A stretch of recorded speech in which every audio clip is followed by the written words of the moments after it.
¿Qué tal, amigos? Sean bienvenidos a una nueva entrega de su programa Enfoques Jurídicos. Boris de León, un servidor, les da las gracias por su sintonía. En esta oportunidad contaremos con la grata presencia del licenciado José Miguel González, quien es abogado experto en Derecho Laboral, contando también con maestrías en Derecho Procesal Civil y Derecho Administrativo, y teniendo una práctica privada como abogado asociado en la firma Rusin-Becky y Heredia Bonetti, donde se enfoca en el área de los litigios, formando parte también del grupo de práctica laboral de esa firma. Hablaremos con el licenciado González sobre un tema de mucha importancia para todos y cada uno de nosotros, y es el manejo de las demandas laborales en los casos de empleadores y empresas que tienen que enfrentar estas situaciones ante conflictos con sus trabajadores. No se vayan, que regresamos en breve.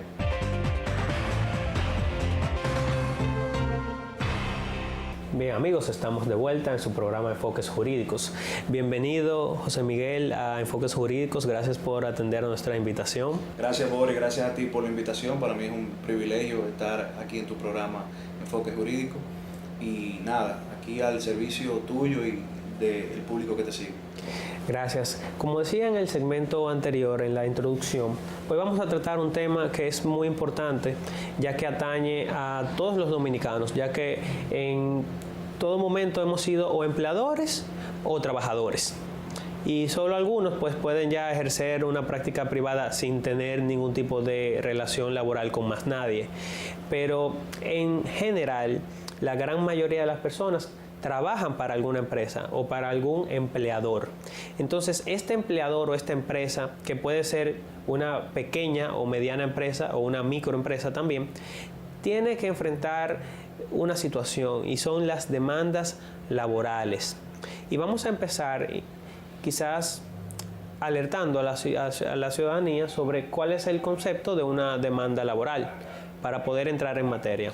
Sí, Boris. La demanda laboral en sí es cuando un trabajador apodera al Tribunal de Trabajo territorialmente competente, es decir, el tribunal o juzgado de trabajo donde él realiza sus funciones.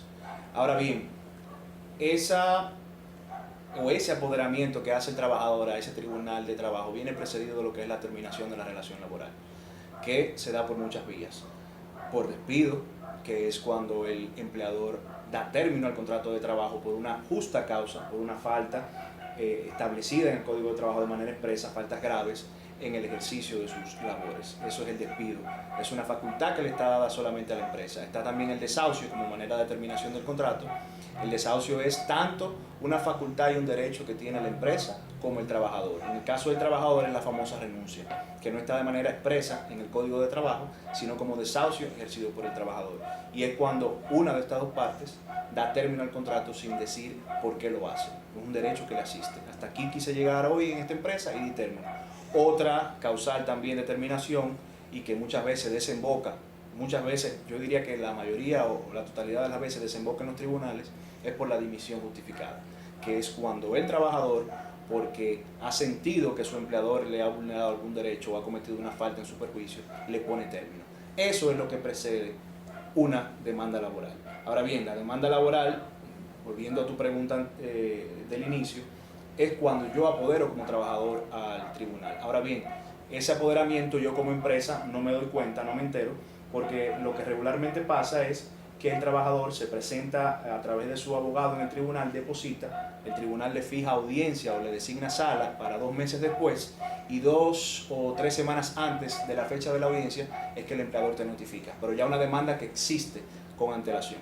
Es decir, que cuando se interpone la demanda laboral no ocurre inmediatamente una notificación, sino que ya pues la comunicación al empleador viene dada por la notificación que le hacen, digamos que para citarlo a comparecer a la audiencia. Correcto. Es un acto de alguacil, un ministerial.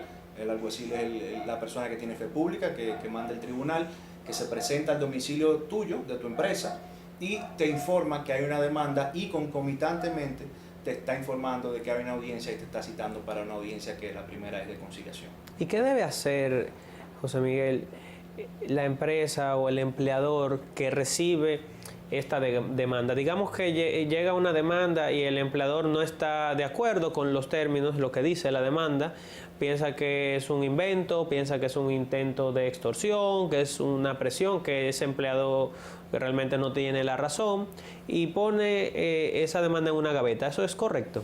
Boris, eso que dices es una realidad y no es correcto. Cuando como empresa recibes un acto de notificación y aunque tú en principio estás consciente que esa persona quizás no prestó servicio para ti o que el acto en sí a simple vista tiene errores materiales de redacción, de domicilio, lo correcto es recibirlo. ¿Por qué? Porque de no hacerlo te pones en juego tu derecho de defensa, quedar desprotegido. Muchas veces esos actos que tú te niegas a recibir como empresa llegan a los tribunales, llega el día de la audiencia y los tribunales verifican que están regularmente citados y se le da continuidad al proceso y ya tú no tuviste la oportunidad de defenderte.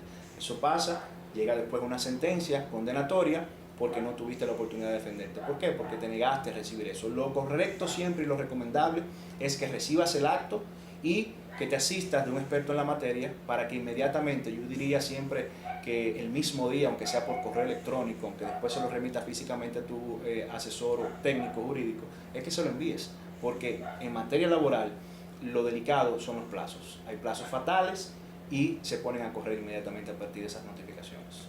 Has tocado un punto muy importante que no había pensado yo, y es que existe la posibilidad, o digamos que es común, el recibir demandas de personas que no han trabajado en la empresa. ¿Puede darse esa situación? Boris, sí, se da más de lo que nos imaginamos. Por ponerte un ejemplo, hay un sector que día a día se está quejando y sale en la prensa y lo tenemos a diario en los tribunales de trabajo de todo el país, y ese es el sector construcción. Es un sector muy vulnerable porque no es un secreto para nadie que es un sector que está lleno de mano de obra de nacionalidad haitiana, de difícil identificación. Estamos en un proceso de regularización donde las constructoras se están incluyendo y se están adecuando, pero es difícil tener un manejo. ¿Y qué pasa? Que estos trabajadores muchas veces se apersonan a oficinas de abogados que tienen reconocida conocimiento en esa área y le dicen que son empleados de X o Y constructora. Sin embargo, no existió eso. ¿Qué pasa? Que eso llega a las constructoras tienen que gastar honorarios, tienen que defenderse, y ahí es donde entra eso. Probar que no fue un empleado tuyo, probar que no te prestó un servicio, y eso deviene en organización interna de la empresa. La empresa tiene que estar organizada para poder asumir esa defensa. No, y de hecho, tiene que defenderse de todas formas. O sea, aunque sea una persona que no conozcas, que nunca hayas visto su nombre, tienes que defenderte porque el riesgo es demasiado alto. Hay que defenderse, porque en principio la relación laboral se presume y tú tienes que demostrar que no existió. Muy bien. ¿Qué piensas, José Miguel, sobre lo que se dice respecto al derecho laboral en general en nuestro país? Hay muchos que afirman que es un derecho pro trabajador y que muy pocas veces los empleadores, las empresas, tienen ganancia de causa en estas demandas. Eso significa que si me llega, por ejemplo, una demanda de una persona que nunca laboró en mi empresa, yo deba optar por hacer una transacción, un acuerdo transaccional con esa persona. ¿Me conviene más eso o me conviene defenderme? ¿Cómo ves en la práctica la posición de los empleadores en la actualidad? Se ha hablado incluso de propuestas de reformas al Código de Trabajo, precisamente promovidas por el sector empresarial, y sería bueno tener una idea básica de cuál es el panorama, incluso para todas las personas que ahora están empezando a tener sus empresas y que están pensando contratar una secretaria, un secretario, un mensajero, porque desde allí ya inicia una relación empleado-empleador. Es correcto, Boris. Ahora bien, sí debo reconocerte que el Código de Trabajo, nuestra legislación laboral, es una legislación que protege sobre todo al trabajador. Y así fue concebida desde sus inicios. ¿Por qué? Porque se considera al trabajador como la parte más débil, en principio. Ahora bien, yo digo, y soy insistente con esa posición, de que esa protección que va al trabajador en modo alguno perjudica a la empresa, al empleador. Si tú eres un empleador organizado, si tú eres un empleador que cumple con la ley, con las obligaciones que te impone el Código de Trabajo, en modo alguno tú te vas a ver perjudicado ante los tribunales. Si llega una demanda y tú eres un empleador que cumples, a modo de ejemplo, con tener tu trabajador registrado en la Seguridad Social, cotizándole al día, cotizándole en base al salario real que tú le estás pagando, si tienes a tu trabajador registrado en la ARL, que es de riesgos laborales, si lo tienes en la planilla, si es un contrato por tiempo determinado, por cierto tiempo, como se conoce en el código, lo tienes por escrito y lo registras en el ministerio, entre otros aspectos formales que debe continuar y hacer el empleador, evidentemente que esa protección que va al trabajador no te va a perjudicar en modo alguno. O sea, la clave de todo es tú ser una empresa organizada desde el principio. Esos nuevos empresarios, personas que están iniciando con un negocio, con una empresa, deben desde el inicio asesorarse y siempre ir en cumplimiento de lo que le dice la ley laboral, tener a sus trabajadores registrados y cumplir con cada una de las obligaciones que le impone la ley. Eso significa que debe, en la medida de lo posible, evitarse la informalidad, porque entonces la informalidad en la contratación de empleados da lugar al incumplimiento de esos deberes que has señalado. Una persona que empiece a un empleado a pagarle sumas en efectivo sin ningún tipo de regulación ni ningún miramiento, o sea, ahí se genera una situación de informalidad donde no se le están haciendo las cotizaciones de seguridad social, donde no se le da seguro, ningún tipo de protección, y desde ahí entonces, por lo que has dicho, empieza una situación de irregularidad. Una situación que si ese empleado luego dura 1 año, 2 años en esa, digamos que en esa situación, y mañana ocurre un evento de un conflicto y esa persona pues podría dimitir, que sería ya la renuncia justificada, para decirlo en términos llanos. Correcto. Podría dimitir y ahí sí pues habría una gran posibilidad de pérdida para el empleador o la empresa que no haya cumplido con, por ejemplo, esa obligación de inscribir en la seguridad social a ese empleado, porque se limitó a pagarle en efectivo y no hacer ningún tipo de actuación adicional en protección, porque es una protección para el empleado.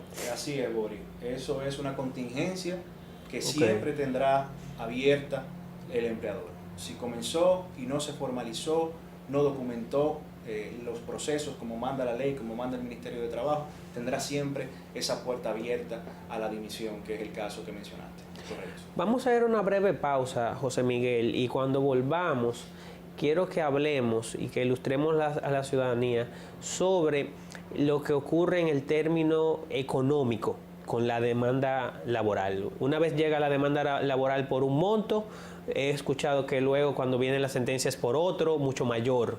Quiero que abordemos ese tema para aclarar las dudas que pueda tener la ciudadanía. Regresamos en breve.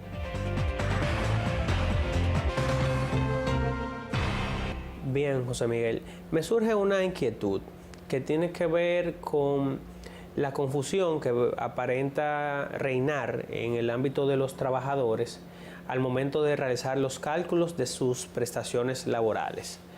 Aparentemente existen diferentes formas de realizar los cálculos, aun cuando se cuenta con una herramienta automatizada en la página web del Ministerio de Trabajo y cuando se puede ir al Ministerio de Trabajo a que le hagan el cálculo y también el propio empleador le hace el cálculo. ¿Qué es lo que ocurre? ¿Por qué hay una apariencia de inseguridad en ese sentido? Boris, ahí mi experiencia me hace decirte que siempre la confusión está en el salario que se toma como base para el cálculo y el que tú como empleador le informas al trabajador que tomaste como base, que es el salario ordinario. Ahora bien, hay un salario o hay salarios que son salarios extraordinarios o herramientas de trabajo que la empresa pone a tu disposición para que realices tu función, que el trabajador entiende que al final, cuando se van a hacer esos cálculos, deben serles reconocidos. Por ejemplo, el costeo del combustible, el pago del celular, el pago de la luz, las dietas, los viáticos, esos pagos, esos salarios extraordinarios, que como lo ha definido la jurisprudencia constantemente y recientemente, no entran al momento de hacer el cálculo de las prestaciones laborales y los derechos adquiridos. Para eso solamente entran los salarios ordinarios. ¿Y qué pasa? mencionaste al Ministerio de Trabajo, que tiene esa plataforma y que tiene personal que te recibe a los trabajadores para hacerte esos cálculos, que se limitan a recibir la información que le da el trabajador. Entonces, al momento de que el trabajador les ofrece el detalle de todos esos gastos que son salarios extraordinarios, ellos no tienen la manera de indicarle si son parte o no de sus salarios. Sencillamente se lo aceptan como bueno y válido, y cuando esos trabajadores presentan esas sumas a la empresa, entonces está la diferencia. Ahí es donde hay que explicarles y mostrarles en algunos casos esas decisiones y esos precedentes que existen de que no son salarios ordinarios, sino extraordinarios o herramientas de trabajo. Ya eso implica, digamos, que una diferenciación, saber que el salario ordinario es X y que ya esos beneficios adicionales pues no deben ser computados para el tema del cálculo de las prestaciones. Eso es correcto. Y eso también es importante para los empleadores, que deben también asesorarse, porque puede darse el caso de que un empleador pues reciba el requerimiento de pago y pues proceda a pagar, incluyendo valores que son de salarios extraordinarios, como has dicho. Buen aporte, Boris, el que hace, porque es un error muy común en las empresas, que esos pagos extraordinarios o esas herramientas que son el pago de combustible lo hacen conjuntamente con el salario mes tras mes, y le descuentan los impuestos de seguridad social, Infotep, impuestos sobre la renta. Cuando estos errores se cometen, entonces eso que yo expliqué antes, que eran salarios extraordinarios, sí se convierten en salarios ordinarios, que son partes entonces del cálculo para las prestaciones. O sea que hay que estar organizados, claro, hay que saber cómo hacer esos pagos, claro, en qué momento hacerlo, en qué periodos, para evitar esa confusión. Y mediante cuáles mecanismos. Correcto. No se le puede incluir en el mismo cheque de pago del salario, por lo que dices. Así es. ¿Cuáles recomendaciones, José Miguel, entiendes pertinentes y básicas, digamos, para los empleadores, esas pequeñas y medianas empresas que están empezando ahora y para las cuales tener 1, 2, 3 empleados es un gran sacrificio? ¿Cuáles recomendaciones entiendes como esenciales a ser aplicadas por estas empresas, estos empleadores, de manera que ellos tengan mayor seguridad en cuanto a la manera en la que se relacionan con sus empleados y, digamos, que de alguna manera controlan cuál sería el costo total de tener 1, 2, 3, 5, 10, 20 empleados?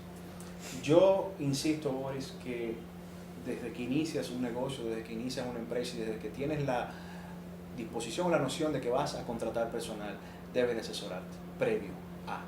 ¿Por qué? Porque hay muchas obligaciones que el sentido común no te las dice y tú entiendes que no son necesarias. Entonces es bueno conocer, antes de adentrarte en el mundo de ser un empleador, cuáles son tus obligaciones para que las cumplas. Y una vez las cumples y estás en medio de la relación laboral, no tomar ninguna decisión a la ligera.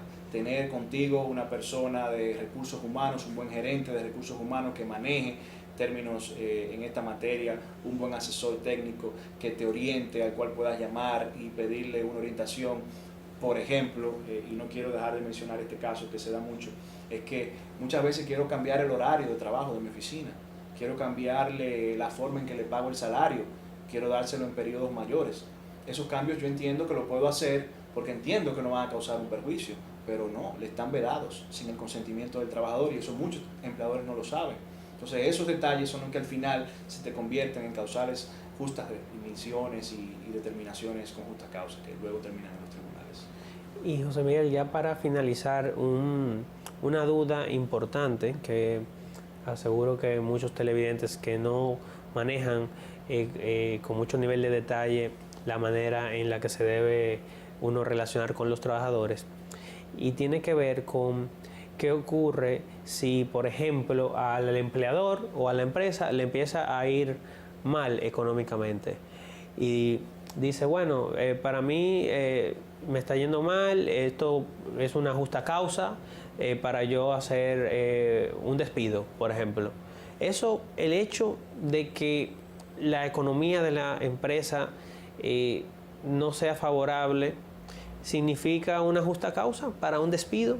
Si un empleado, por ejemplo, entendería un empleador que el empleado no rinde, que el empleado no es eficiente, pero realmente el empleado no ha hecho ninguna falta, pero utiliza, digamos que ese argumento simplemente porque económicamente ya no quiere seguir costeando ese gasto. Eso se traduciría en una justa causa para un despido, y también sería bueno distinguir económicamente cuál sería la diferencia entre el desahucio y el despido, si el despido sería más económico para el empleador.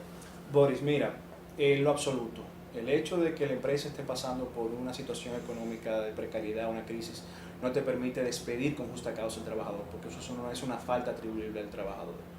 Eso es una causal de suspensión. Luego de una aprobación del Ministerio de Trabajo se pueden suspender los contratos, hay tiempos y plazos para eso, que se podría abordar ampliamente en otra ocasión, pero en modo alguno es una causal de despido justificado. Lo que sí es una causal de despido justificado, no pretendiendo con eso disfrazar el tema económico, es cuando el empleado no te rinde como tú esperabas o no demuestra las destrezas que tenía al momento de que tú lo contrataste.